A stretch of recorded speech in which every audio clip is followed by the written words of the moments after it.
кола зеро ішуге болмайды дейді. Ертең біреу шығады ішіңдер дейді.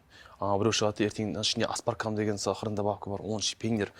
Сосын ана шығады аспаркам наоборот пайдалы деп шығады. Бір-біріне противоречие.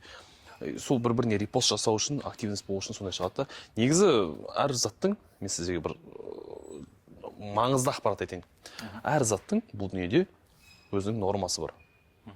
Элементарны судың да нормасы бар.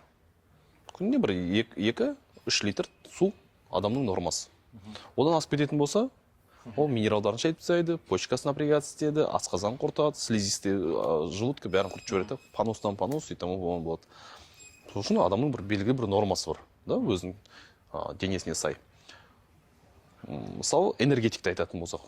Біреу айтады, энергетик ішпеңдер, анау, мынау дейді. Энергетик нормасымен ішу керек. 0,33 ол сенің суточный нормаң. Оның ішінде сенің суточный норма сахарың бар, оның ішінде суточный норма таурина бар и кофеина бар, да? Кола ішуге болады? Кола также в небольшом количестве, бір стакан ішсе болады. Болады күн. Өйткені қазір біздің ағзамыз соны бейімделіп кеткен, да?